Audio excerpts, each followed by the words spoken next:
Pintu teater 1 telah dibuka. Para penonton yang telah memiliki karcis dipersilakan memasuki ruangan teater.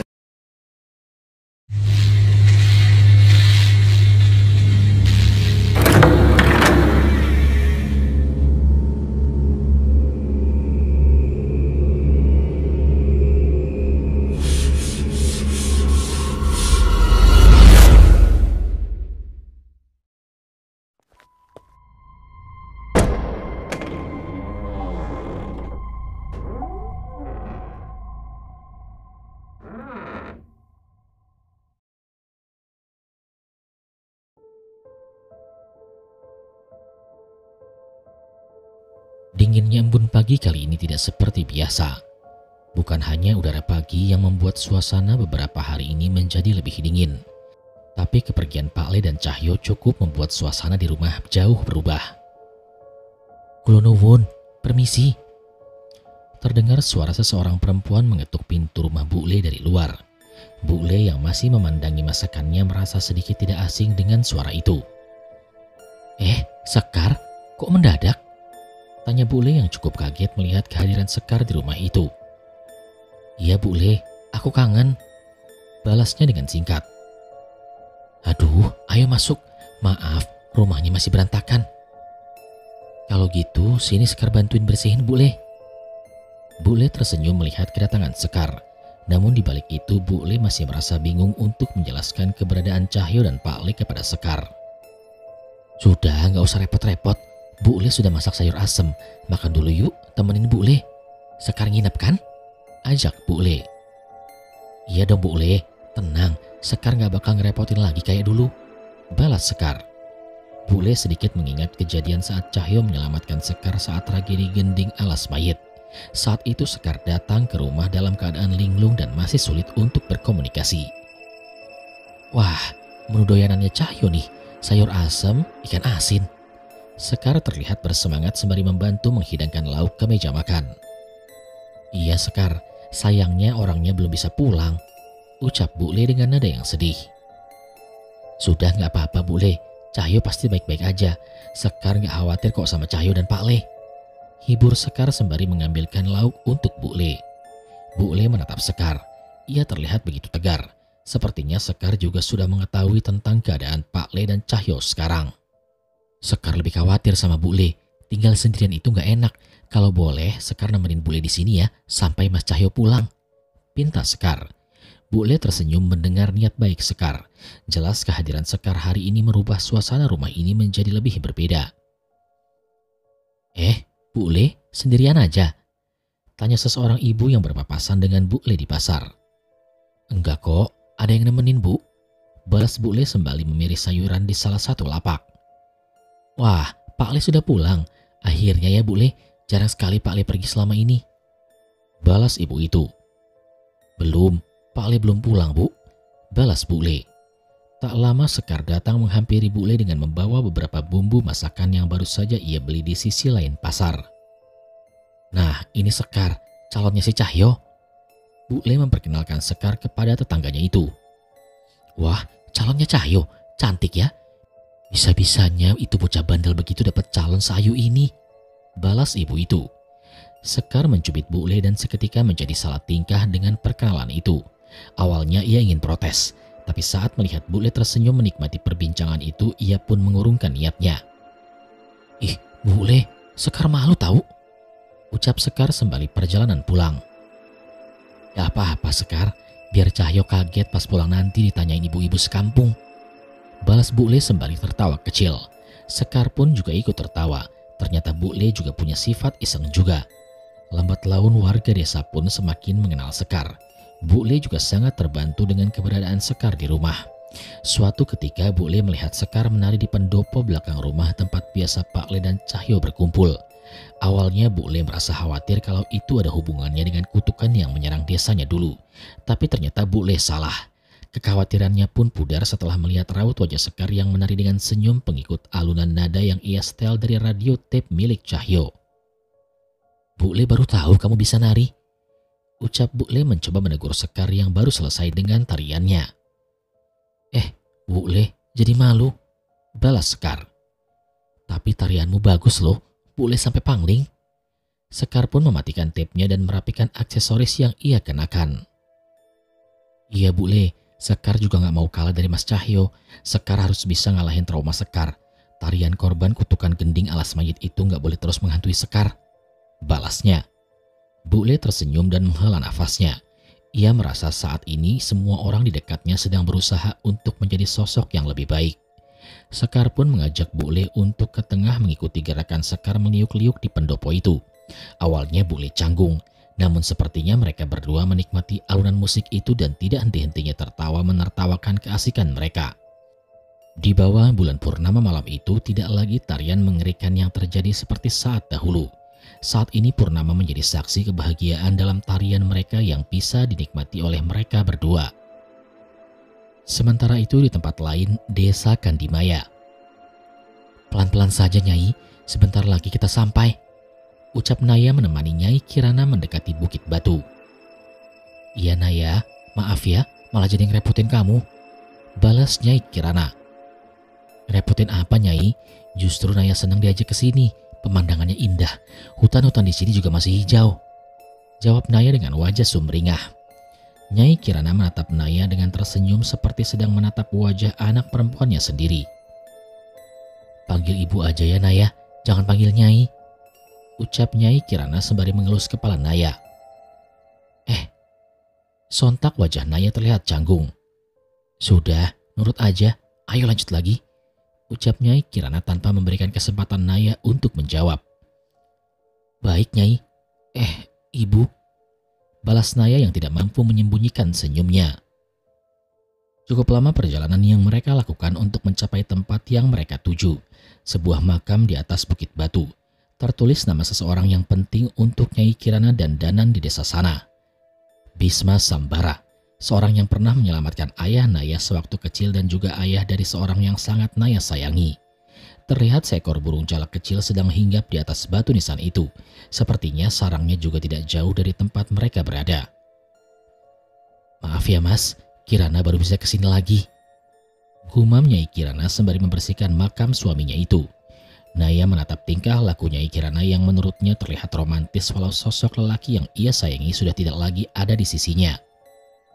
Kirana ditemenin sama Naya, calonnya Danan. Gak nyangka ya kalau Danan juga nyantol sama Sinden. Lanjutnya lagi. Ibu, jangan gitu. Naya malu. Ucap Naya sambil sedikit menyenggol lengan Nyai Kirana. Nyai Kirana malah semakin tertawa melihat tingkah Naya. Di atas Bukit Batu itu Nyai Kirana bercerita banyak tentang Danan, ayahnya, dan tempat itu. Tempat ini tak akan seindah ini kalau tidak dijaga sosok yang luar biasa. Ucap Nyai Kirana. Naya sepertinya sudah bisa menebak sosok yang dimaksud Nyai Kirana dari cerita yang pernah diceritakan oleh Danan. Namanya Buto Lireng. Naya benar-benar antusias mendengar kisah pertarungan antara ayah Danan dan Buto Lireng hingga mereka berdua menjadi bersahabat. Bahkan Nyai Kirana sempat cemburu saat suaminya itu meminta dimakamkan di atas Bukit Batu dibanding dekat dengan keluarganya. Yang sabar ya Bu, ada berkahnya juga. Jadi tiap mengunjungin Bapak, kita bisa melihat pemandangan sebagus ini. Ucap Naya. Iya Nduk, bapaknya Danan memang susah ditebak. Balas Nyai Kirana. Sama persis sama anaknya. Ucap Naya membalas sambil sedikit mengingat setiap wajah Danan saat bersama dengannya. Entah berapa lama mereka bercengkrama di tempat itu sembari menikmati udara segar dan pemandangan yang membuat mereka merasa nyaman. Seolah-olah seluruh serangga hutan, burung-burung, dan seluruh alam di hutan sekitar Bukit Batu menyambut kedatangan mereka. Mas, bantu jaga Danan dari sana ya. Kirana sama Naya cuma bisa menitip doa dan menanti dengan sabar. Tapi kami tahu, Danan dan yang lainnya pasti akan kembali dengan selamat.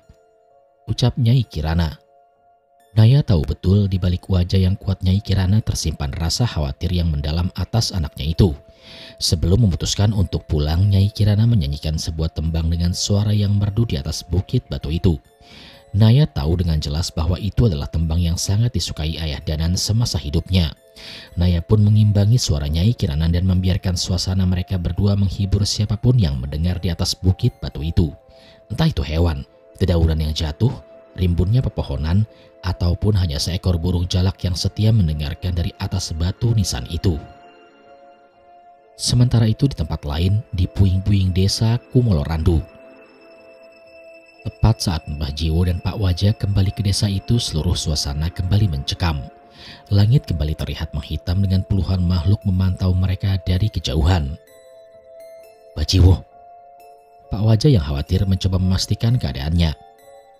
Tenang Pak Waja, saya sudah memutuskan apa yang harus saya lakukan, balas Mbah Jiwo. Pak Waja sekali lagi memastikan raut wajah Mbah Jiwo. Kali ini ia yakin bahwa tidak ada keraguan di wajahnya. Ia pun kembali mendatangi sebuah makam yang ada di belakang rumah. Bersamaan dengan itu, sosok makhluk menyerupai jasad warga yang sudah membusuk mengepung mereka. Mbah Jiwo tidak beranjak sama sekali dari tempatnya. Ia terus menggali makam itu, bahkan walau berbagai makhluk menjijikan itu mengerubuni tubuhnya, mencakarnya dan menghalanginya. Mbah Jiwo, jangan nekat, ucap Pak Waja. Mbah Jiwo tidak bergeming dan terus melakukan tujuannya itu. Anehnya memang makhluk-makhluk itu hanya menyerang Mbah Jiwo. Pak Waja tidak ingin lengah. Sedari tadi ia memang sudah merasakan niat jahat lain di tempat ini. Sesekali ia membacakan doa untuk memulihkan Mbah Jiwo sekaligus mencari asal kecurigaannya. Ada sesuatu yang membuat Pak Waja merasa tidak nyaman. Sementara Mbah Jiwo masih berusaha mengambil kitab itu, Pak Waja pun mengeluarkan pusaka mangkuk kuningnya dan mementingkan suara itu ke seluruh penjuru hutan. Dan benar saja, tepat suara itu menggema, berbagai sosok ular terlihat sedang memantau mereka dari setiap pohon hutan itu. Pak Waja memutuskan untuk tidak memberitahukan hal itu kepada Mbah Jiwo dan memilih menghadapi ular jadi-jadian itu seorang diri. Dengan beberapa mantra, Pak Waja berhasil membakar puluhan ular yang mencoba mengincar mereka. Namun hal itu membangkitkan amarah sosok di balik keberadaan makhluk-makhluk itu. Manusia-manusia brengsek, seharusnya kalian tinggal mengambil kitab itu dan mati saja. Terdengar suara perempuan tua menggema ke seluruh hutan. Pak Waja kembali membacakan mantranya seolah untuk membuka tabir yang menyelimuti tempat itu. Gila, rupanya seluruh desa Kumolorandu saat ini berada di dalam lilitan ular besar dengan tubuh perempuan. Makhluk itu benar-benar besar, bahkan tubuh perempuannya pun hampir setinggi rumah. Siluman ular, sebaiknya kau meninggalkan tempat ini, perintah Pak Waja. Siluman ular itu menatap Pak Waja. Sepertinya ia juga tahu bahwa Pak Waja bukanlah manusia biasa yang bisa ia ancam begitu saja.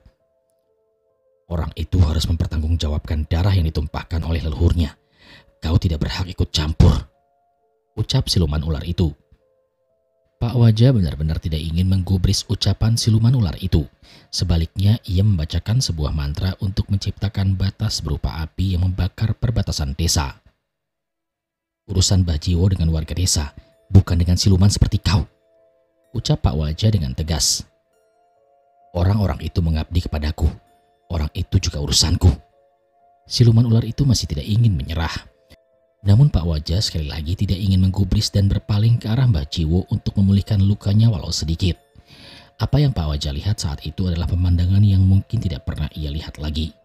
Seorang Mbah Jiwo dengan darah, keringat dan air mata bercucuran menggali makam itu dengan menahan semua serangan dan umpatan setan-setan di sekitarnya. Semua rasa bersalah yang diturunkan oleh leluhurnya ia terima seorang diri di tempat itu. Tidak akan kubiarkan kau mati di tempat ini, Mbah Jiwo. Itu adalah ucapan Pak Waja sekaligus janji yang ia ucapkan di tempat itu. Siluman ular itu terus mengawasi mereka berdua. Ia sadar ada sesuatu dari Pak Waja yang membuatnya tidak bisa mengalahkannya begitu saja. Dengan seluruh tenaga dan kekuatan yang Mbah Jiwo kerahkan, akhirnya cangkulnya berhasil menyentuh sebuah benda yang cukup keras. Sebuah peti tua yang anehnya tidak rusak sama sekali walau sudah dikubur selama beratus-ratus tahun. Kamu tidak berhak atas benda itu. Berapa nyawa lagi yang akan kau korbankan saat menggunakan kitab itu? Dosamu tidak akan terampuni lagi setelah ini. Benda itu adalah darah dan nyawa anak-anak dan keluarga kami. Berbagai ucapan diucapkan oleh sosok mayat-mayat warga itu yang masih berusaha menghentikan Mbah Jiwo. Tatapan mata Mbah Jiwo terlihat begitu tegar. Tidak ada satupun ucapan makhluk itu yang menggetarkan keteguhan jiwanya. Sayangnya bukan hanya hal itu yang harus dihadapi olehnya. Tepat saat meninggalkan makam, seekor ular raksasa sudah menunggunya di atas sebuah pohon besar. Ular itu membuka mulutnya lebar-lebar dan bersiap menerkam Mbah Jiwo. Jangan pedulikan ular itu, ucap Pak Waja. Dan benar saja, Tepat saat akan menerkam Mbah Jiwo, tiba-tiba ular itu terbakar oleh mantra yang dibacakan oleh Pak Wajah. "Terima kasih Pak Wajah," balas Mbah Jiwo yang masih berusaha menahan sakit dari serangan mayat-mayat itu. Siluman ular yang sedari tadi memperhatikan dari jauh itu akhirnya tersenyum saat melihat Mbah Jiwo membawa benda yang ia dapatkan dari makam. Ia mendekat ke arah Mbah Jiwo dan melesat dengan cepat. Dengan sekejap kotak itu sudah berada di tangannya dengan tubuhnya yang melilit Mbah Jiwo yang dalam keadaan lemah. "Aku sudah bilang, jangan ganggu kami." Wajah Pak Wajah terlihat memerah padam. Tubuhnya seolah terbakar menjadi bola api dan berubah wujud dalam wujud Rangda. Dengan sekejap ia melahap setengah tubuh manusia ular itu hingga darah hitam mengalir dari sisi tubuh yang tersisa. Kejadian itu hanya berlangsung beberapa detik sampai ia kembali ke wujud manusia lagi dan membawa kotak itu kembali ke Pak Wajah. Sialnya rupanya siluman ular itu tidak sendiri. Dari dalam tanah muncul ular hitam yang menjelma menjadi pria hitam bersisik. Sambil mengendap-endap, makhluk itu membuka mulutnya lebar-lebar dan mencoba menggigit wajah Pak Wajah dan mencengkeramnya dengan kukunya yang tajam. Namun sebelum itu terjadi, tiba-tiba muncul sesosok makhluk berkepala kerbau menarik tubuh siluman ular itu. Ia membenturkan kepala makhluk itu ke pohon, memukulinya hingga tidak berdaya dan merobek tubuhnya menjadi beberapa bagian. "Terima kasih Ki Mahesa Ombo," ucap Pak Wajah. Tepat setelah kedua siluman ular itu mati, seluruh arwah penasaran berwujud mayat yang mengerubungi Mbah Jiwo terhenti. Mereka seperti terlepas dari ikatan makhluk yang membelenggunya di tempat itu. "Jadi mereka terjebak oleh perjanjian dengan sosok siluman-siluman itu?" tanya Pak Wajah, dan Mbah Jiwo pun mengangguk. "Seandainya bukan karena perbuatan leluhur saya, mungkin mereka tidak akan membuat perjanjian dengan makhluk itu." "Tidak semata-mata karena itu, Mbah. Semua yang terjadi di masa lalu karena hasutan makhluk-makhluk itu," balas Pak Wajah. Mbah Jiwo kemudian menghela nafas. Saat ini ia hanya ingin memandang ke depan menjaga orang-orang yang sangat ia sayangi. Tepat saat mereka meninggalkan desa, hutan pun kembali seperti semula. Sosok-sosok jasad warga desa mulai menghilang. Sepertinya mereka sudah tidak terikat oleh siluman itu lagi. Mbah Jiwo kembali menoleh ke arah desa itu sejenak dan mendekat ke arah roh-roh itu. "Dimas dan Rumi, mereka adalah cucu-cucu kalian. Saat ini mereka cucuku juga. Saya berjanji akan menjaga mereka dengan nyawa saya. Bukan sekedar menebus dosa, tapi karena saya menyayangi mereka dengan tulus." Ucapan Mbah Jiwo mengantarkan kepergian roh-roh yang sudah terlepas dari makhluk yang mengikatnya itu. Tapi tidak hanya roh itu. Sepertinya Mbah Jiwo pun mulai terlepas dari beban atas dosa-dosa yang selama ini menghantuinya. Sementara itu di lain sisi, di pemakaman Trah Biryasono, sebuah celah kecil menuntun Dirga, Guntur, Jagat, Mbok Sar dan Nyai Jambrong ke sebuah pemakaman yang sangat tidak biasa. Ada pohon-pohon yang tumbuh di dalam menjulang hingga keluar gua. Sementara makam-makam itu terjajar rapi di dalam. Tidak seperti di jalur masuk tadi. Tempat ini sedikit terang dengan cahaya bulan yang masuk dari atas. Walaupun langit-langit yang terbuka, mereka yakin jalur di luar hampir tak bisa dilalui oleh manusia dengan mudah. "Raden Darwana." Mbok Sar mengucapkan nama yang sepertinya sudah lama tidak ia dengar. Ia ingin memastikan siapakah laki-laki yang berdiri di tengah makam dengan kekuatan yang sangat mengerikan itu. Mendengar ucapan Mbok Sar, pria itu pun menoleh ke arah kami. Aneh, ada yang sangat aneh dari tubuhnya, terutama wajahnya.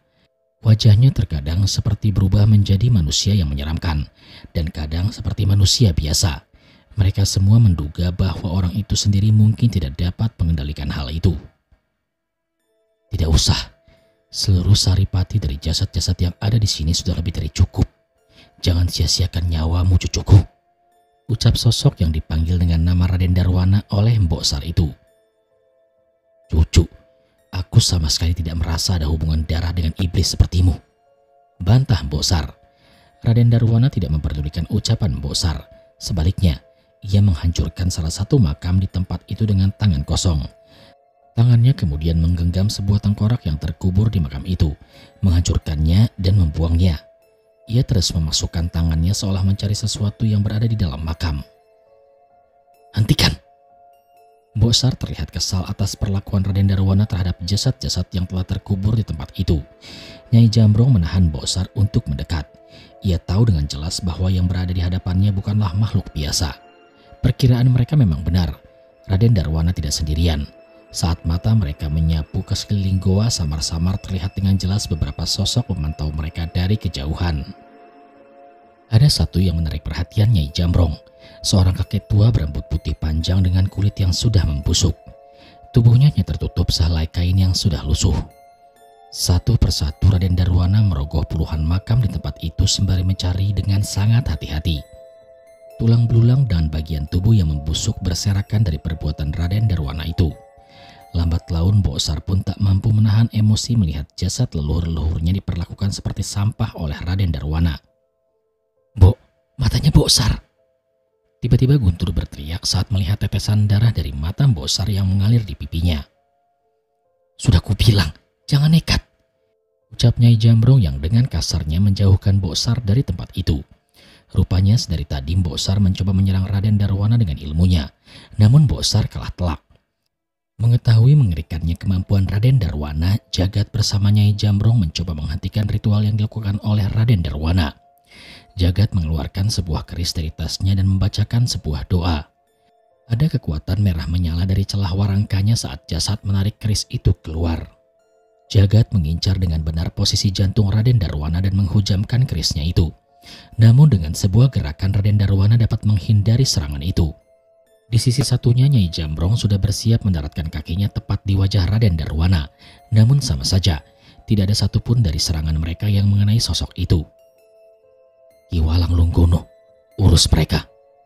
Raden Darwana sama sekali tidak memperdulikan Nyai Jamrong dan Jagat.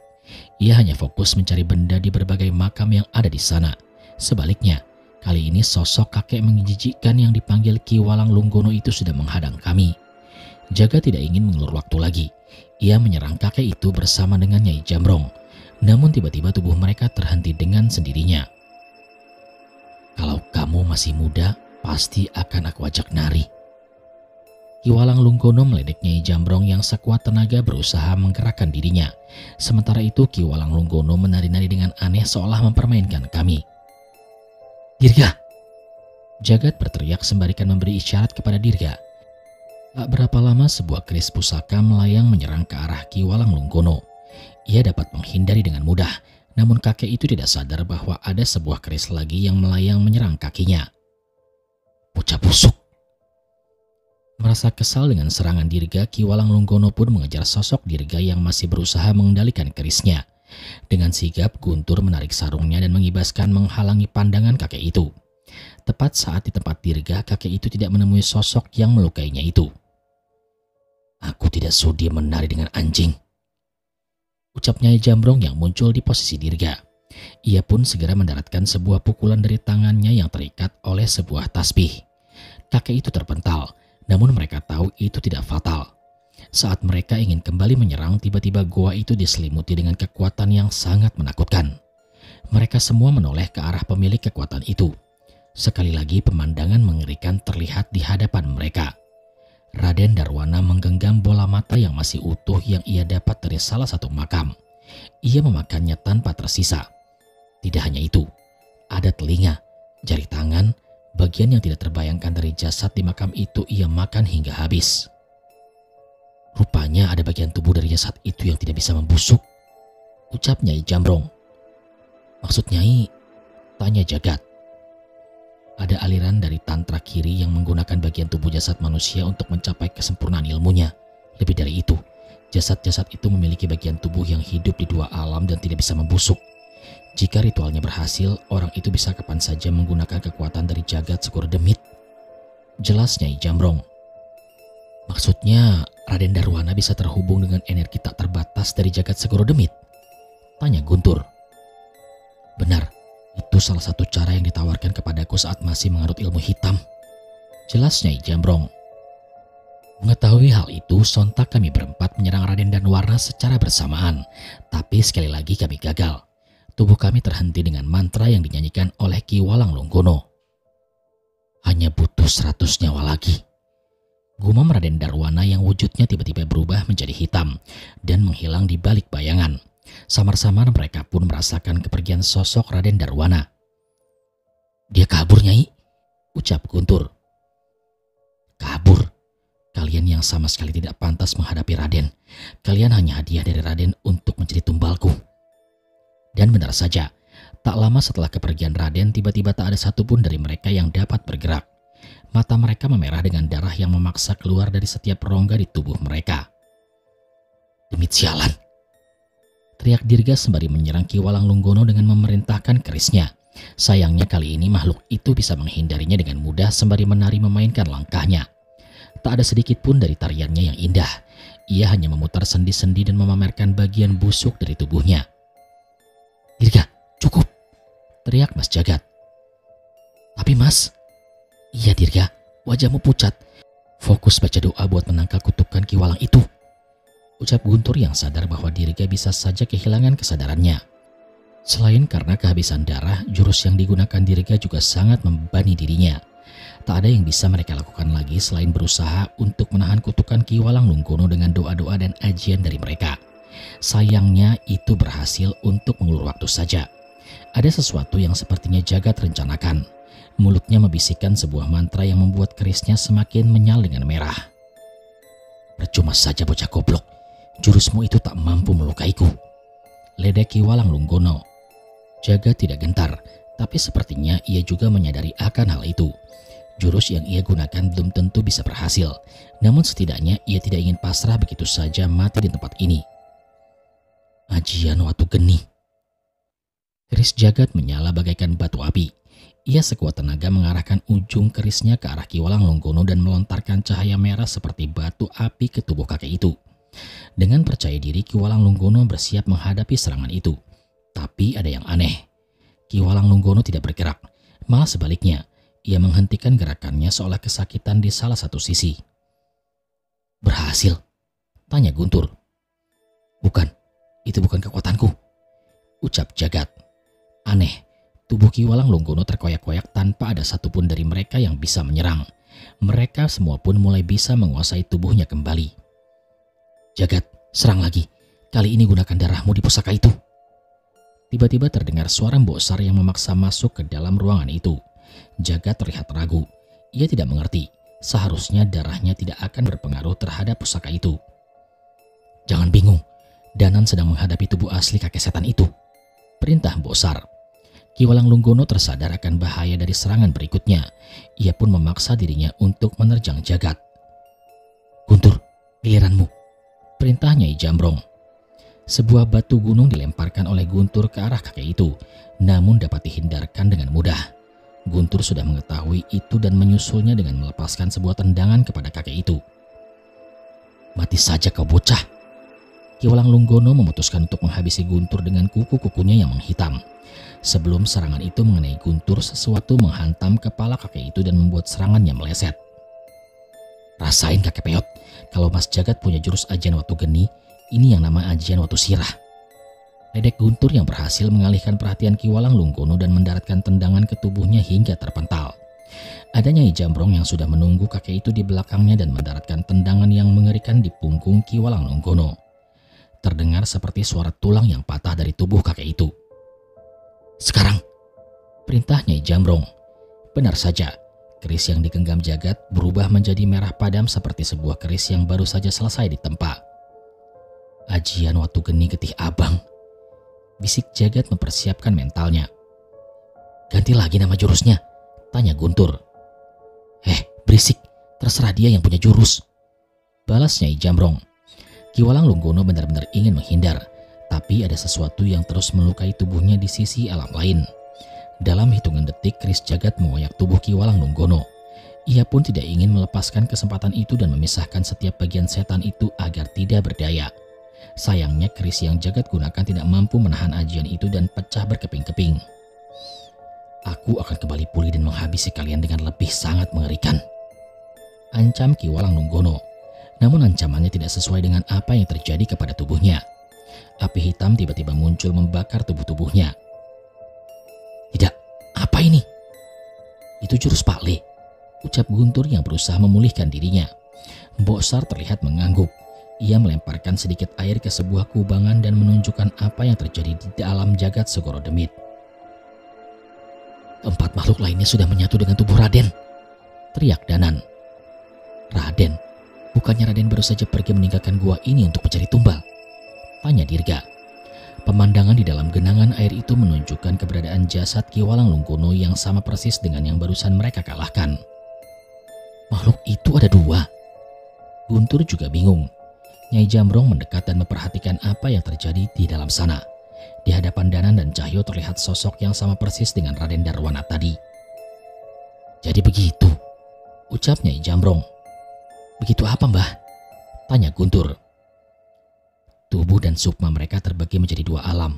Ini merepotkan, jelas Nyai Jambrong. Nyai Jambrong bercerita bahwa ada sosok yang paling didewakan saat peperangan zaman kerajaan dahulu. Mereka adalah sosok demit yang memiliki ilmu ini. Saat demit ini dikalahkan, ia tidak akan mati dan terus memulihkan dirinya selama masih ia hidup di alam yang lain. Terlebih di jagat Segoro Demit, makhluk-makhluk itu memiliki energi yang cukup dari alam itu. Berarti kita bisa menang tadi karena Mas Danan juga mengalahkan Ki Walanglungkono di alam sana? Tanya Dirga. Dan Nyai Jambrong mengangguk. Sudah, tidak usah banyak bicara. Kalian kejar Raden Darwana.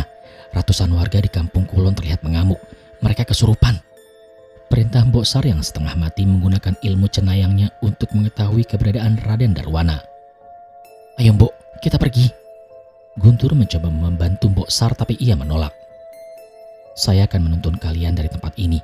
Harus ada yang menyambungkan kalian dengan Danan saat bertarung, ucap Mbok Sar.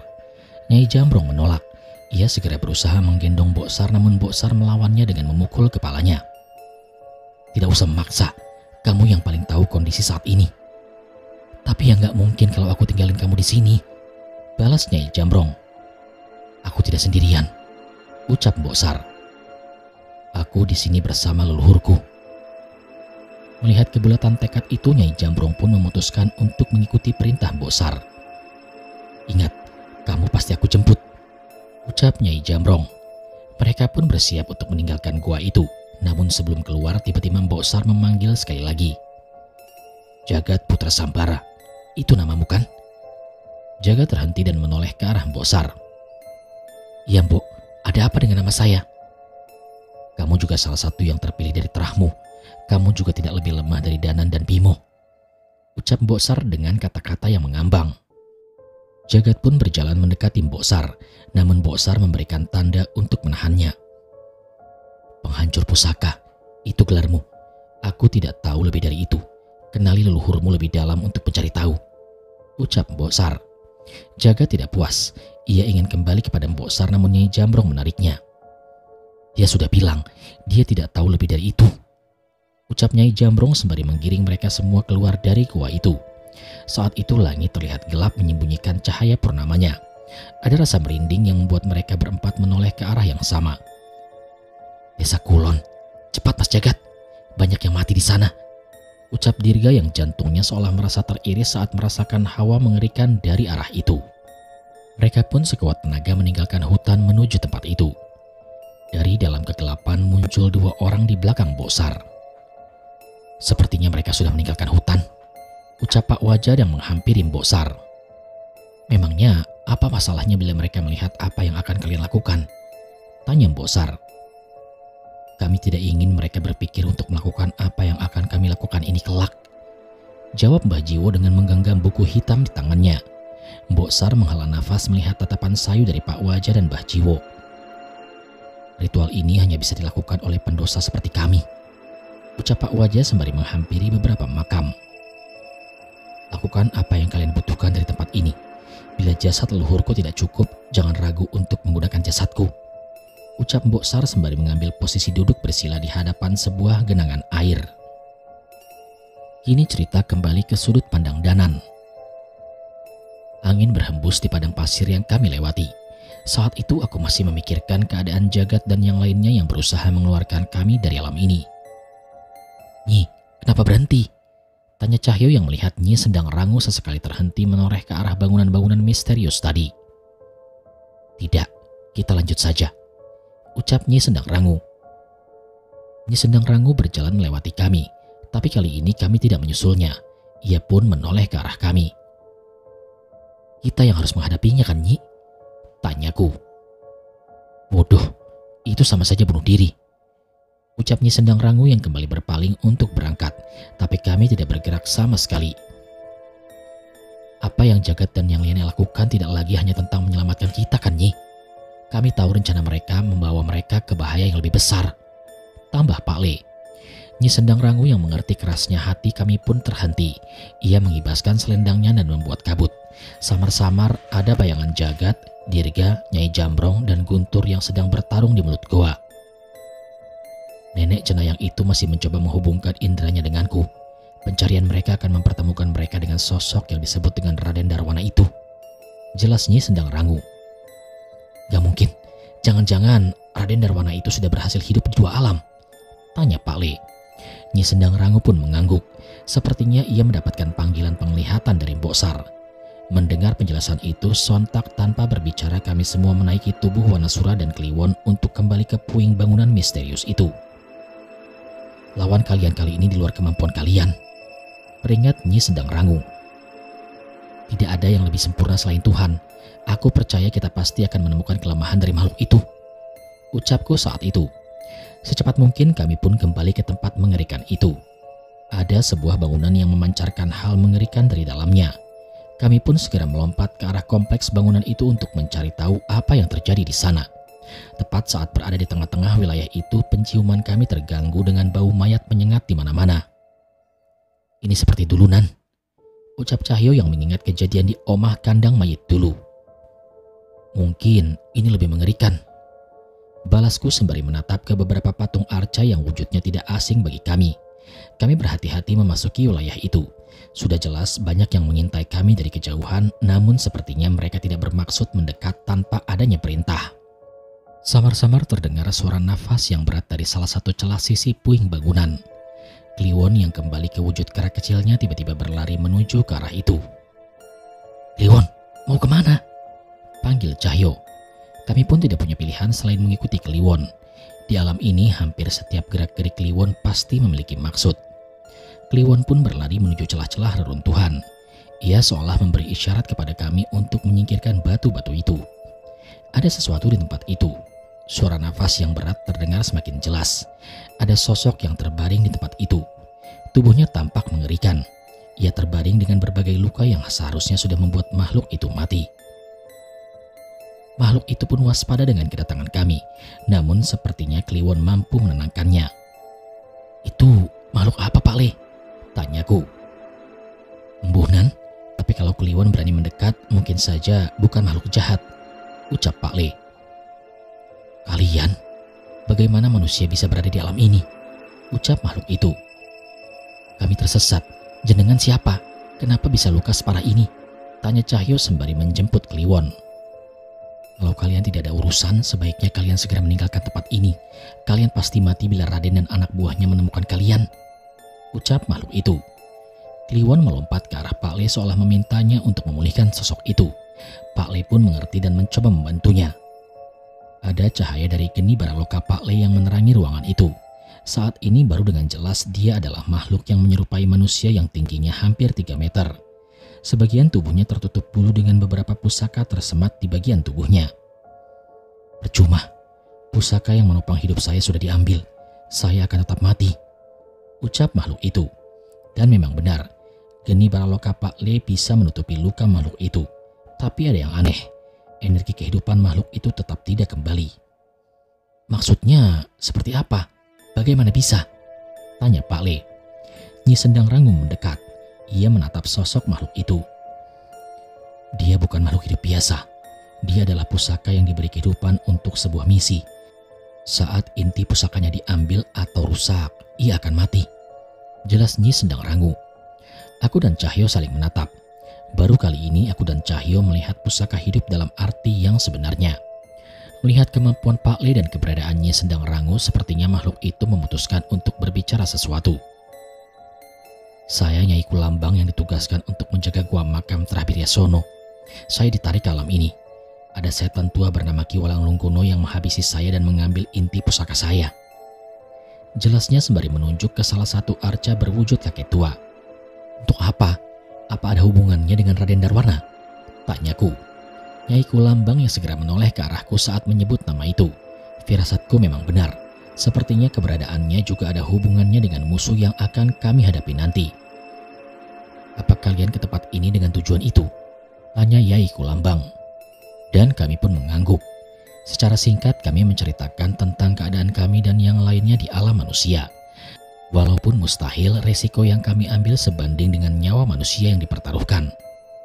Setelah ini saya akan mati, tapi ada satu hal yang mungkin bisa berguna untuk kalian, ucap Yai Kulambang. Kami mendengarkan dengan saksama apa yang ingin ia sampaikan. Ada 5 titisan batara yang digambarkan oleh arca di tempat ini. Raden Darwana berusaha memiliki semua kekuatan dari kelima makhluk itu. Untuk menyatu dengan Nyai Wasihan, ia harus melakukan ritual senggama dengan jenazah manusia perempuan. Untuk menyatu dengan Dadung Gumotro, ia harus memakan sejumlah bagian tubuh dari jasad manusia cacat. Untuk menyatu dengan ular kembang Welang Turuh dan Weling Turuh, ia harus mengganti kulit di tubuhnya dengan kulit jasad manusia yang masih tersisa setelah 100 hari. Untuk menyatu dengan Ki Walang Lunggoro, ia harus menukar jantungnya dengan jantung jasad titisan batara. Untuk melakukan semua itu, Raden Darwana harus melintasi 2 alam untuk mengumpulkan tumbalnya dan melakukan ritual. Saat ini ia sudah bersatu dengan keempat sosok selain Ki Walang Lunggono. Saya tidak bisa menggambarkan kekuatannya saat ini, jelas Yai Kulambang. Pasti ada alasan mengapa ia tidak mendapatkan kekuatan Ki Walang Lunggono, tanyaku. Yai Kulambang kembali menjelaskan bahwa tak ada jantung titisan batara yang bisa didapatkan.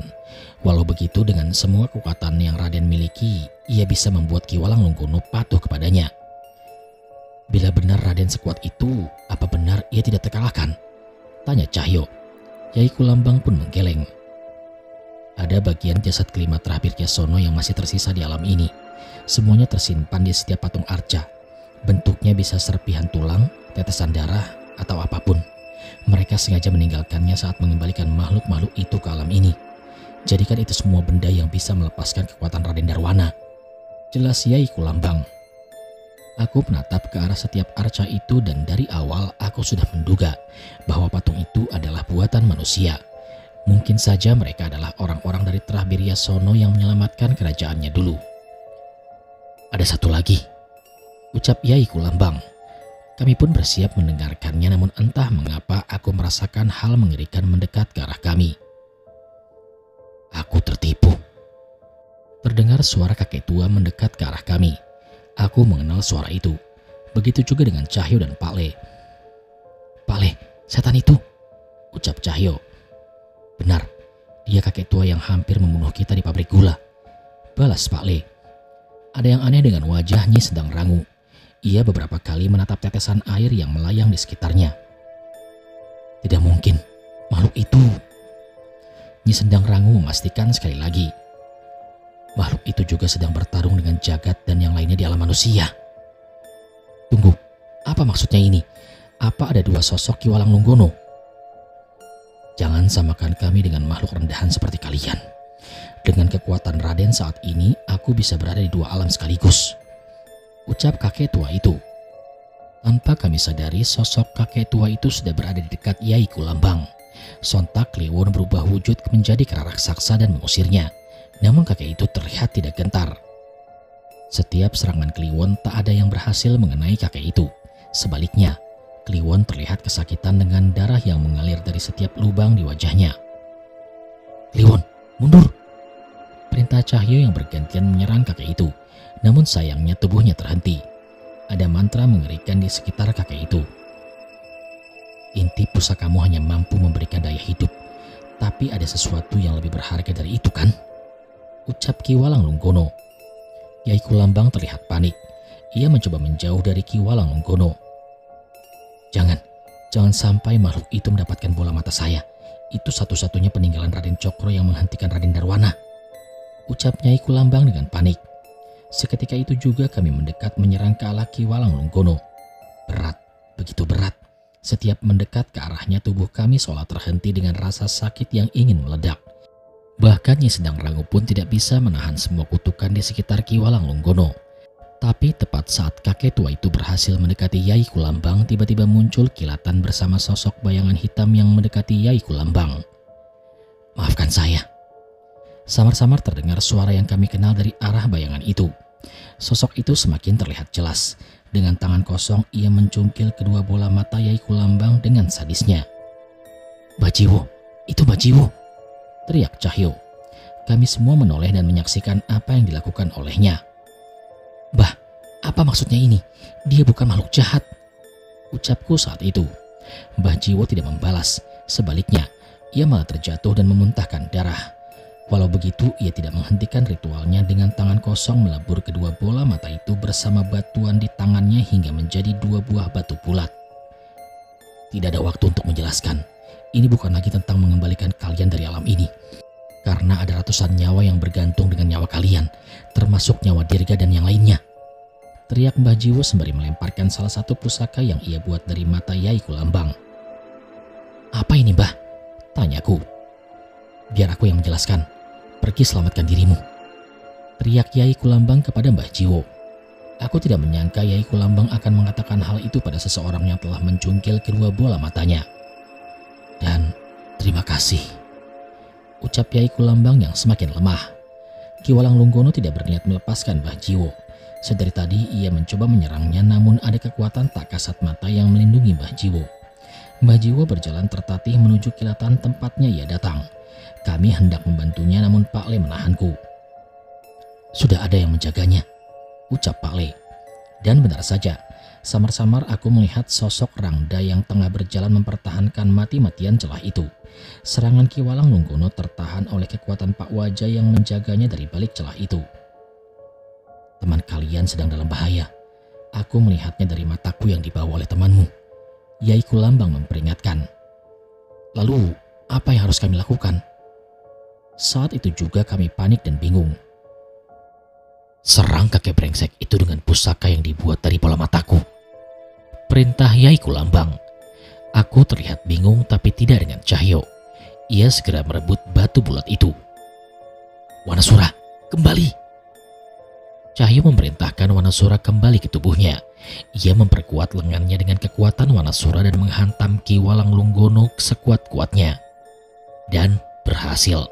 Serangan Cahyo berhasil membuat setan kakek itu terpental dan memuntahkan darahnya. "Bocah brengsek!" Ki Walang Lunggono merapalkan kutukan di sekitarnya. Ia menari dengan aneh dan setiap Cahyo mendekat, Cahyo selalu terpental dengan rasa sakit yang seketika muncul di tubuhnya. "Jul, terus Jul!" teriak Pak Le sembari membakar tubuh Cahyo dengan geni baraloka untuk meringankan luka yang ia dapat dari kutukan kakek itu. Kliwon tidak tinggal diam. Tanpa sadar ia sudah berada jauh di arca berbentuk Ki Walang Lunggono dan menghancurkannya. "Monyet sialan!" Kliwon kembali ke tubuh kecilnya dan menemukan sebuah serpihan tulang belulang manusia di dalam arca itu. Tanpa sadar tiba-tiba Ki Walang Lunggono memuntahkan darah hitam sekali lagi. Aku menduga bahwa Jagat dan yang lainnya juga sedang melawan dari sisi lain. Aku membacakan sebuah mantra pada keris Raga Sukma yang kini ada di dalam genggamanku. Sebuah kilatan putih menyelimutinya dan sekuat tenaga aku melemparkan kerisku hingga melubangi tubuhnya. Sebelum sempat memulihkan diri, Cahyo menghantam Ki Walang Lunggono bertubi-tubi dengan kekuatan Wanasura. "Akan kubalas kalian nanti. Akan kuhabisi dulu teman kalian di alam sana," ancam Ki Walang Lunggono yang tubuhnya mulai menghilang sebagian. Namun Pak Le tidak tinggal diam. Menorehkan sisi hitam keris Sukma Geni pada tubuh Ki Walang Lunggono berkali-kali dan membacakan sebuah mantra. Sebelum sempat menghilang, tubuh Ki Walang Lunggono terbakar dengan api hitam. Ia berteriak dengan keras dan mengumpat. Sepertinya Jagat dan yang lainnya juga berhasil mengalahkan makhluk itu di sana. "Kalian sudah mengerti?" Tiba-tiba terdengar suara Yai Kulambang yang semakin lemah. Kami berlari mendekati sosok itu sekali lagi. "Gunakan cara yang sama untuk mengalahkan Raden Darwana. Kalian harus mengalahkannya di 2 alam. Hal itu hanya bisa dilakukan bila ada seseorang yang bisa merubah kedua bola mataku dan memisahkannya di 2 alam di mana 2 sosok Raden berada," jelas Yai Kulambang. Kami mencoba mencerna semua perkataan yang diucapkan Yai Kulambang. Sepertinya ia tidak mampu bertahan lebih lama lagi. "Saya sudah hidup ratusan tahun untuk menjaga makam terakhir Yasono. Sampaikan salamku pada mereka seandainya kalian bertemu dengan mereka." Itu adalah ucapan terakhir Yai Kulambang. Setelahnya nafasnya terhenti tanpa ada sedikit pun gerakan di tubuhnya. Perkenalan kami memang sangat singkat, namun keberadaannya benar-benar membuka jalan untuk kami. Aku berdoa seandainya saja kami diberi kesempatan untuk bertemu lagi sekedar untuk mengutarakan terima kasih. Kami tidak punya banyak waktu. Kematian Ki Walang Lunggono memancing seseorang keluar dari kediamannya. Seorang pria dengan pakaian zaman dulu yang sudah lusuh. Wajahnya begitu aneh seolah berganti-ganti dengan wujud setan-setan dan manusia. Tapi yang paling mengerikan, aku merasakan kekuatan besar dari dalam tubuhnya. Kliwon, Wanasura. Cahyo memberi isyarat kepada kedua temannya itu. Sementara kami berhadapan dengan Raden, kedua kera raksasa itu menghancurkan satu persatu arca dan mencari benda yang diceritakan oleh Yai Kulambang. Kakek itu bisa mati juga, ucap sosok itu. Aku benar-benar tidak bisa menggambarkan apa yang kami rasakan saat sosok itu mendekat. Semua terasa aneh. Hawa dingin, suara yang tidak nyaman, ancaman, dan rasa was-was yang kami rasakan saat di dekat orang itu. Pak Le pun bersiap dengan keris sukma geni di tangannya. Itu memberi isyarat kepada kami untuk mengerahkan semua yang kami miliki. Tak ada waktu untuk berbicara. Satu persatu nyawa sudah berjatuhan. Nyi Sendang Rangu terlihat cemas. Aku dan Cahyo segera menerjang ke arah Raden Darwana. Keris yang telah kubacakan mantra berbentuk kilatan putih dan menghujam di tubuh makhluk itu tepat berada di dadanya. Tapi tak sedikit pun ujung kerisku yang mampu melukainya. Cahyo juga menggunakan sebuah pukulan yang sia-sia. Mengetahui hal itu kami kembali mundur. Namun Raden Darwana menangkap kedua lengan kami dan membanting kami ke tanah. Suara tulang yang retak terdengar dari tubuh kami bersamaan dengan darah yang bermuncratan dari mulut kami. Geni Baraloka Pak Le menyala menyusul sabetan keris sukma geni yang juga gagal menembus tubuh Raden Darwana. Sementara itu Nyi Sendang Rangu membawa tubuhku dan Cahyo untuk memulihkan diri. Hati-hati Pak Le, mundur, peringatku saat itu. Pak Le tidak bergeming. Ia masih terus berusaha melukai Raden Darwana dengan berbagai cara. Setidaknya Pak Le lebih lihai dalam menghindari serangan Raden Darwana. Mulai merasa terganggu, Raden Darwana menyelimuti dirinya dengan asap hitam yang membuat lengan Pak Le melepuh. Kliwon! Cahyo memerintahkan Kliwon untuk menarik tubuh Pak Le menjauh dari Raden Darwana. Jangan nekat Pak Le, ucap Cahyo. Pak Le pun mengatur nafas sembari mengobati luka di lengannya. Aku melihat seluruh arca sudah hancur dan beberapa benda sudah dikumpulkan sesuai yang diceritakan oleh Yai Kulambang. Nyai, tolong lindungi kami dan benda ini, pintaku sembari memberi isyarat kepada Cahyo dan Pak Le untuk kembali menyerang. Pak Le membakar kami dengan geni Baraloka sementara aku dan Cahyo sudah menaiki tubuh Kliwon. Sekuat tenaga aku meminta Cahyo untuk melemparkan tubuhku hingga cahaya putih dari keris raga sukma melesat ke arah Raden Darwana. Walau sedikit, kali ini seranganku berhasil menggores bahu Raden Darwana. Ia terusik dan mencoba menangkapku, namun Cahyo sudah berada di atasnya dan menghujamkan pukulan Wanasura sekuat tenaga. Raden Darwana terpuruk. Rupanya Cahyo masih menggenggam pusaka bola mata yang dibuatkan oleh Mbah Jiwo. Sepertinya ada sesuatu dari kekuatan benda itu yang membuatnya berdampak terhadap Raden Darwana. Merasa ada kemungkinan menang, kami pun terus menyerang Raden Darwana tanpa henti. Sedikit demi sedikit luka mulai menumpuk di tubuh Raden Darwana. Tapi tanpa sadar luka di tubuh kami juga semakin banyak. Tanpa sadar lengan kami mulai menghitam. Kami tidak sadar bahwa perlahan indera kami mulai menghilang dan kulit kami mulai membusuk. Tidak ada alasan untuk menahan kekuatanku. Aku pun menggenggam keris raga sukma di hadapanku dan membacakan mantra yang diturunkan oleh leluhurku. Jagat lelembut boten dowe wujud, kulo nimbali, surga luka surga hayangan, ketuh mulis sampun nampani, tekan asa tekan sadanten. Hujan deras turun di bawah langit alam itu. Aku bersiap akan kedatangan sosok yang membawa amanah Eyang Widarpa untuk bersatu dengan tubuhku. Setidaknya dengan kekuatannya ada kesempatan bagi kami untuk mengalahkan Raden Darwana. Tapi tepat sebelum aku melanjutkan mantra itu, tiba-tiba muncul sosok yang sama sekali belum pernah kulihat dari dalam hujan itu. Eyang Widarpa, pendekar Daryana. Bukan, ia mengenakan pakaian kerajaan. Sementara itu cerita beralih ke sudut pandang di alam manusia. "Duk, kamu kenapa, Duk?" ucap seorang ibu yang gagal menahan anaknya untuk melompat dari atap rumah. Tubuh anak itu sudah penuh dengan luka, namun matanya terus melotot dan menyeringai. Ia berusaha untuk membunuh dirinya sekali lagi. Di sisi lain terdapat keributan antar warga yang ingin melompat ke jurang dan sebagian yang mencoba menahan mereka. "Tolong, siapa saja tolong!" Tangisan putus asa terdengar dari warga desa Kulon yang mati-matian menahan anggota keluarganya untuk tidak bunuh diri.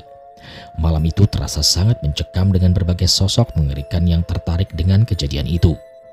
Bola api berterbangan di langit-langit desa bersamaan dengan roh penasaran yang tertarik dengan darah yang berserakan di desa itu. Beberapa pocong suruhan dukun ilmu hitam itu sudah menanti di setiap pepohonan menunggu untuk menikmati sisa tumbal yang mampu meningkatkan kesaktian mereka. Sayangnya kejadian ini bukan ulang segelintir dari makhluk tadi.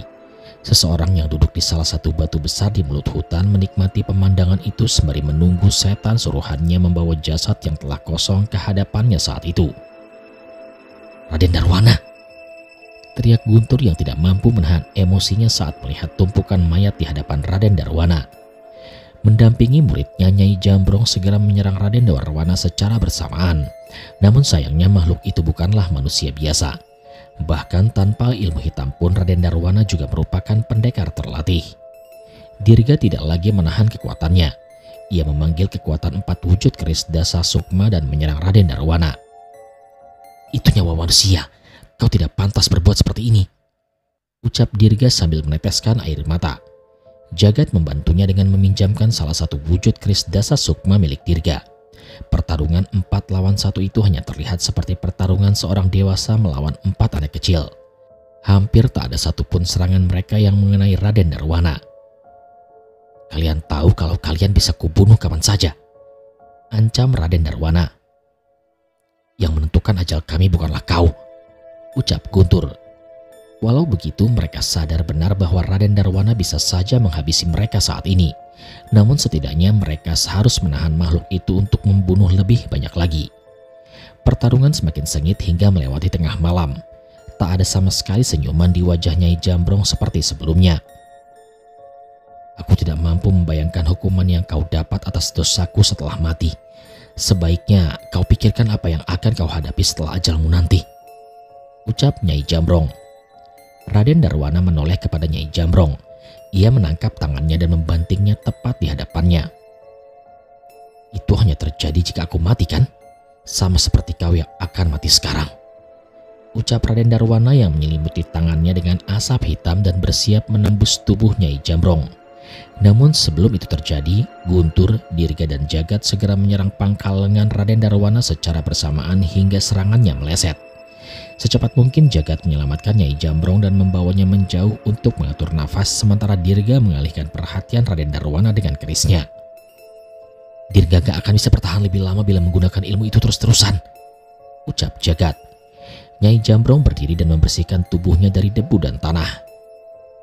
"Kalau di pertarungan ini terjadi apa-apa denganku, tolong jaga murid dan cucuku," ucap Nyai Jambrong. Jagat menoleh ke arah nenek tua itu. Ia membaca firasat bahwa Nyai Jambrong akan melakukan sesuatu yang sangat berbahaya. "Nyai, jangan nekat Nyai," ucap Jagat. Namun Nyai Jambrong sudah melesat dengan cepat menuju Raden Darwana. Ia berlari dengan langkah seolah melayang di atas udara. "Guntur, perhatikan ini," teriak Nyai Jambrong. Sebuah tendangan mematikan mendarat di wajah Raden Darwana dan membuatnya terpukul mundur. "Ada jurus-jurus bela diri di alam ini yang tidak kalah kuat dengan ilmu hitam," jelasnya kepada Guntur. Samar-samar kami melihat pukulan Nyai Jambrong menyerupai mulut harimau putih. Bahkan setiap pukulannya menyambung bertubi-tubi seperti bayangan serigala. "Ilmu apa itu, Mbah?"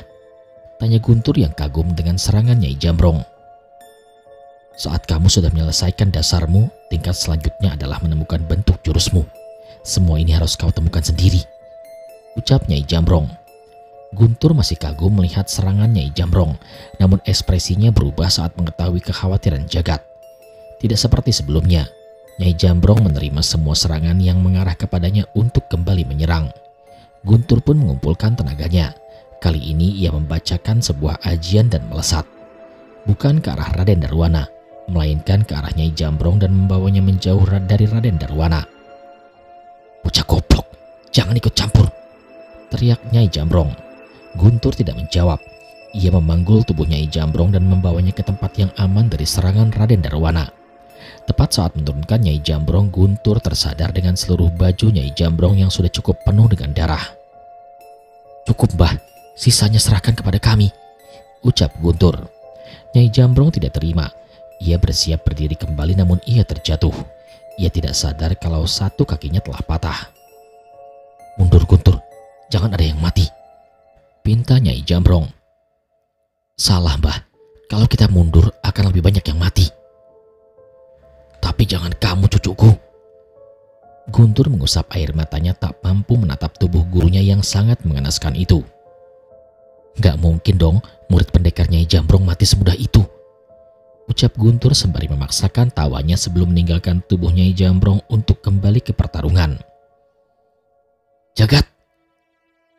Terdengar suara seseorang dari gelapnya hutan itu.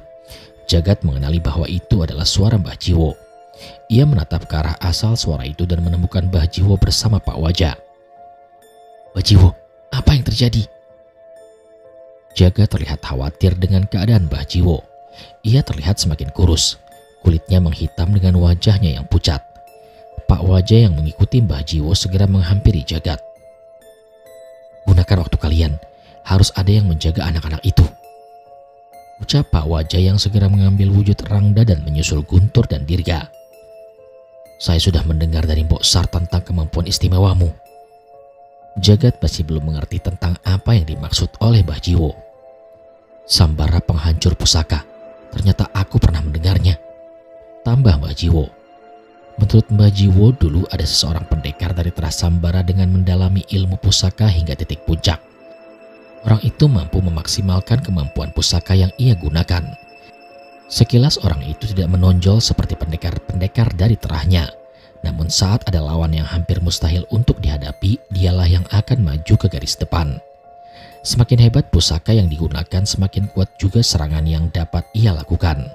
Sayangnya setelahnya pusaka itu akan hancur setelah daya hidupnya digunakan oleh pendekar itu.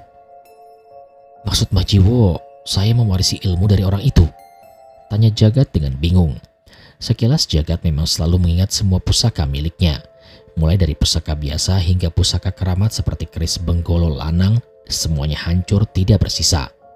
Mbah Jiwo mengangguk dan menjajarkan 5 pusaka dalam berbagai bentuk. "Setiap batu ini memiliki kemampuan untuk melukai kedua wujud Raden Darwana, baik di alam ini maupun di jagat Segoro Demit. Kerahkan semua kekuatanmu pada pusaka ini." Jagat masih tidak percaya dengan apa yang diceritakan oleh Mbah Jiwo. Ia pun mengambil sebuah batu berwarna merah darah, meneteskan darahnya dalam genggamannya, dan membacakan ajian Watu Geni pada pusaka itu. Menyadari adanya kekuatan besar dari arah Jagat, Pak Wajah dan dalam wujud Rangda membuka jalan untuk serangan Jagat. Jagat pun lari mendekat sembari melemparkan pusaka yang telah ia rasuki dengan tenaganya. Batu yang besarnya tak lebih dari sebuah genggaman tangan itu berubah menjadi merah menyala dengan cahaya seperti lava yang menyala semakin besar. Dan benar saja, tepat saat batu itu mendarat di tubuh Raden Darwana, sebagian tubuhnya terbakar. Serangan itu melukainya cukup dalam. "Manusia brengsek!" Raden Darwana kini terlihat mulai cemas. Akhirnya mereka mengetahui cara mengalahkan makhluk mengerikan itu. "Pusaka hitam. Akhirnya kalian juga menggunakan pusaka dari tubuh Piryasono untuk melawanku," ucap Raden Darwana. Ia pun segera mengincar Jagat, namun Pak Wajah menahannya dengan seluruh kekuatan yang ia miliki. "Mbah Jiwo, apa itu benar? Pusaka itu..." Jagat terlihat tidak setuju dengan pusaka yang dibuat oleh Mbah Jiwo menggunakan jasad manusia itu. "Aku mempunyai pilihan membuat pusaka untuk memulangkan Danan dan yang lain, atau untuk mengalahkan makhluk itu, dan aku sudah memilih," ucap Mbah Jiwo. "Tapi Mbah, senjata dari jasad manusia." Jagat terlihat bingung, namun Mbah Jiwo terlihat tidak ingin menjawab apapun tentang itu. "Sekarang semua pilihan ada di tanganmu," ucap Mbah Jiwo. Jagat terlihat ragu, tapi nyawa teman-temannya dan warga desa sedang ada di ujung tanduk. Jagat mengambil keempat batu sisanya. Ia pun membulatkan tekadnya dan berdoa memohon ampun kepada Yang Maha Kuasa seandainya pilihannya salah. Tak akan terjadi hal yang sama. Raden Darwana tiba-tiba sudah berada di belakang Jagat dan bersiap menyerangnya. Tepat saat tangannya hampir menembus tubuh Mas Jagat, tiba-tiba tubuhnya menghilang dan muncul di sisi lain hutan itu bersama dengan sebuah batu yang membara menyerang Raden Darwana. Tidak mungkin kesaktianku dikalahkan oleh hal receh seperti itu, ucap Raden Darwana. Nyawa yang tertanam di pusaka itu sama sekali bukan hal receh, balas Mbah Jiwo sembari memanggil Ki Mahesa Ombo untuk membantu pertarungan mereka. Dengan tubuh yang mulai terluka, Raden Darwana memenuhi seluruh hutan di sekitarnya dengan asap hitam. Guntur dan Dirga mulai kesulitan dengan asap yang membawa racun itu. Melihat kedua bocah itu mulai tumbang, Raden Darwana segera menggunakan kesempatan itu untuk menghabisi Guntur dan Dirga. Tapi tiba-tiba sekali lagi tubuhnya meledak dengan serangan jagat. Dengan tubuh yang semakin melemah, kini serangan Ki Mahesa Ombo berhasil membuatnya terpental. Pastikan seranganmu menghabisi makhluk itu. Tubuhnya akan pulih bila tidak habis sepenuhnya, ucap Mbah Jiwo. Jagat tidak ingin mengambil resiko. Kali ini ia menggenggam sisa kedua batu itu di tangannya dan membacakan mantra yang sama. Darahnya dan ajian Watu Geni bersatu membakar pusaka itu hingga merah menyala. Bahkan lengan Jagat pun kesulitan menahan tenaga pusaka itu. Jangan, aku pergi. Aku tak akan mengganggu kalian. Raden Darwana terlihat ketakutan. Namun saat berbalik ke belakang, ia melihat wajah seorang nenek tua yang tertawa dan bersiap menyerangnya. Sekarang kau takut mati, ucap Nyai Jambrong sembari menggunakan sisa kekuatannya untuk menendang tubuh Raden Darwana hingga terpental ke arah Jagat. Kedua pusaka itu dilemparkan bersamaan hingga berbenturan dengan tubuh Raden Darwana. Sebuah ledakan besar menciptakan angin yang berhembus ke seluruh penjuru hutan. Melihat serangan itu, seluruh setan yang menyaksikan dari desa memilih untuk melarikan diri dari tempat itu. Saat angin mulai tenang, terlihat tubuh gosong Raden Darwana terbujur kaku. Selesai, ucap Mas Jagat yang terjatuh terbaring di tanah dengan luka bakar di kedua lengannya. Nyai Jambrong kembali terjatuh tak berdaya sementara Guntur dan Dirga sudah kehabisan tenaga. Pak Wajah segera menghampiri Mbah Jiwo dan Jagat. Luka mereka benar-benar bisa menghilangkan nyawa mereka. Tidak, Mbah Jiwo terlihat panik. Pak Wajah menoleh ke arah Mbah Jiwo mempertanyakan maksudnya.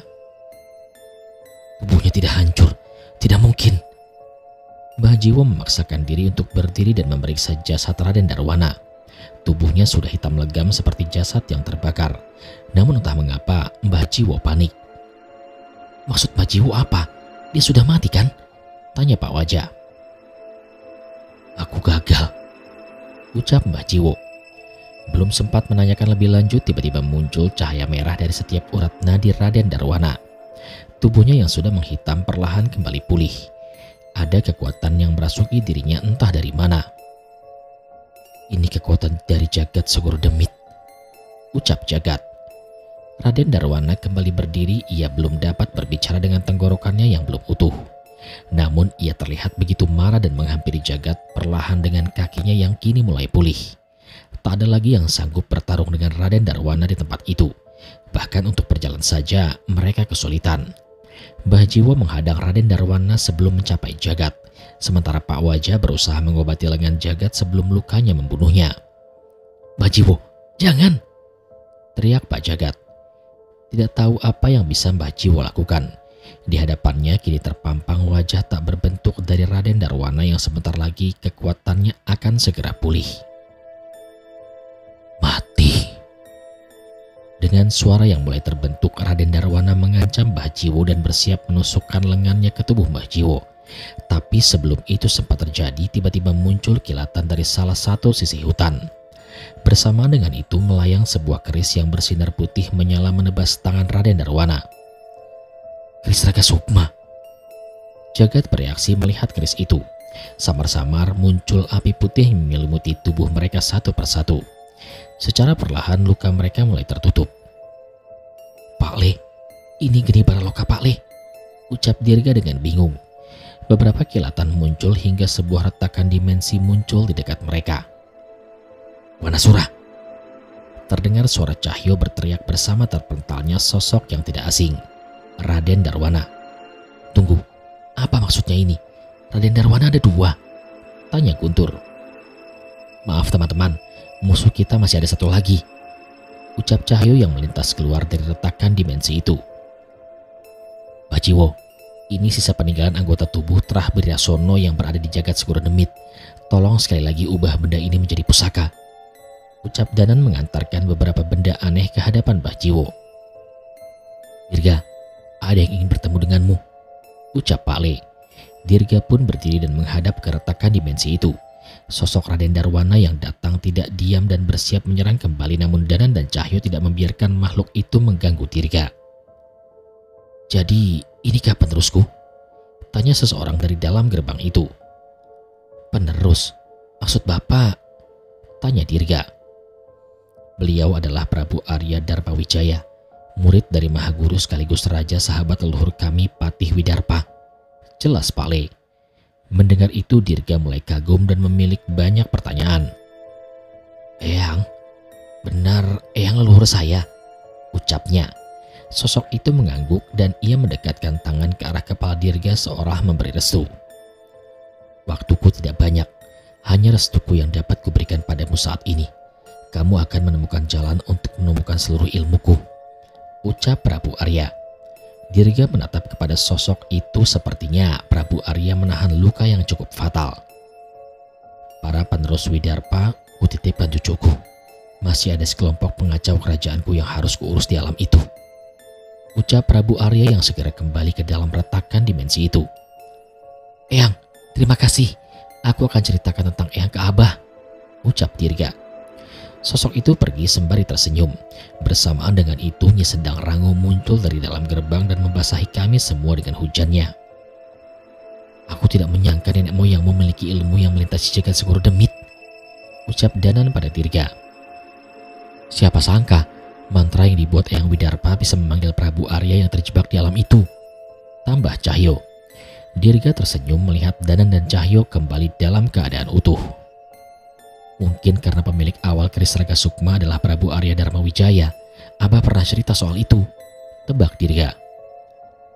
Jangan banyak ngoceh, sekarang musuh kalian ada dua, ucap Nyi Senggang Rangu. Di hadapan mereka kini berdiri dua sosok Raden Darwana. Entah bagaimana caranya mereka bisa seperti itu. Yang pasti mereka sudah bersiap menghabisi kami. Dadung Kumotro. Sosok Raden Darwana yang terbakar memanggil sosok makhluk yang menyatu dengan dirinya. Seketika tubuhnya berubah menjadi sebesar pohon dengan kepala yang hampir sebesar setengah badannya. Raden Darwana dalam wujud manusia menaiki sosok itu dan menyatu dengannya. Ia pun segera mengamuk dan bersiap melahap Cahyo. Di bawah hujan Nyi Sendang Rangu, Wanasura bisa muncul, ucap Cahyo sembari memanggil kedua kawannya itu. Pertarungan dua sosok raksasa seketika mengoyak hutan di pinggir desa Kulon. Walau kekuatan Wanasura dan Kliwon bisa menahan tubuh Dadung Gumotro, tapi ilmu sihir Nyai Wasihan dan racun ular kembar dapat dengan mudah melumpuhkan Wanasura dan Kliwon. Danan, Mbah Jiwo memanggil Danan. Ia meminjam keris Raga Sukma dan menggabungkan darah dari salah satu Trah Biryasono ke dalam keris itu. Guntur. Sebuah pisau yang terbuat dari logam dan tulang dari Trah Biryasono diberikan kepada Guntur. Jagat. Kedua batu putih yang terbuat dari tulang tubuh Trah Biryasono diberikan kepada Jagat, dan ia segera mengerti harus melakukan apa terhadap benda itu. Pak Le meneteskan darahnya pada keris Sukma Geni miliknya. Saat itu juga darahnya terbakar dan menetes ke tubuh Jagat. Aku akan memulihkan lukamu. Jangan menahan diri sedikit pun, ucap Pak Le. Melihat Cahyo yang mulai kerepotan, Guntur dan Danan melaju ke medan peperangan dengan pusaka pemberian Mbah Jiwo. Cahyo melempar tubuh Danan hingga meluncur dengan cepat melukai tubuh Raden Darwana. Tepat setelah mendarat, Danan segera memisahkan sukmanya dan menghujamkan keris Raga Sukma ke jantung Dadung Gumotro. Makhluk itu terjatuh dan Guntur segera mengincar titik vital Dadung Gumotro dan menusukkan pisau tulang itu ke lehernya. Berhasil, seranganku bisa melukainya, ucap Guntur dengan heran. Jangan senang dulu, kita masih harus memberikan waktu untuk Mas Jagat, balas Cahyo. Pertarungan sengit terjadi menumbangkan pohon di sekitar tempat itu. Dua raksasa kerai yang bergulat dengan Dadung Gumotro. Kilatan cahaya putih berseliweran dengan keris yang dibawa oleh roh Danan. Kris Dirga terlihat melayang-layang menahan serangan, dan seorang bocah yang dengan tenang mengalihkan perhatian setan itu hanya berbekal ilmu bela diri dan sebuah pisau. "Cepat sekali bocah-bocah itu tumbuh besar," ucap Nyai Jambrong yang mendekat ke arah Pak Le dan mengambil posisi nyaman untuk menonton. "Kelak merekalah yang akan membangun zaman ini, Nyai," ucap Mbah Jiwo yang setengah mati mempertahankan kesadarannya. "Aku siap, Mas Bimo," ucap Jagat pada Pak Le. Sekali lagi ajian Watu Geni melayang bersama pusaka buatan Mbah Jiwo. Serangan itu mengenai dengan telak tubuh Dadung Gumotro yang menembus hingga tubuh Raden Darwana. Kekuatan ledakannya berkali-kali lipat dibandingkan pusaka sebelumnya. Bahkan tubuh Dadung Gumotro meledak menjadi beberapa bagian. Danan dan yang lain harus menyibukkan Raden Darwana, namun sepertinya makhluk itu sudah bersiap untuk melarikan diri. Jagat tidak ingin melewatkan kesempatannya dan ia segera melemparkan pusaka terakhir di tangannya ke arah tubuh Raden Darwana yang sudah sekarat. "Aku tidak akan mati." Saat itu tiba-tiba Raden Darwana menghilang dan berubah menjadi asap hitam. Ia benar-benar menghilang dari pandangan kami. "Brengsek, dia kabur," ucap Cahyo dengan panik, tapi tidak dengan Jagat. "Jangan lupa, aku paling ahli soal lintas dimensi dibanding kalian," ucap Jagat. Seketika pusaka yang ia lemparkan menghilang dan meledak tak jauh dari sisi satu hutan. Suara teriakan Raden Darwana terdengar dari tempat itu. Rupanya Jagat mengirimkan serangannya ke sisi alam lain di mana Raden Darwana melarikan diri. Kami semua menghampiri tempat itu dan memastikan Raden Darwana benar-benar sudah tidak berdaya. "Apa dia akan pulih lagi?" tanya Dirga. Pak Le menggeleng. Ia tidak lagi dapat menarik kekuatannya dari alam jagat Segoro Demit, jelas Pak Le. "Tolong, aku tidak mau mati," ucap Raden Darwana. Tidak satupun dari kami yang membalas perkataannya. Dengan serangan dari pusaka Trabirya Sono, kini kekuatan setan yang menyatu pada dirinya telah sirna. Kini tubuhnya hanyalah tubuh manusia biasa.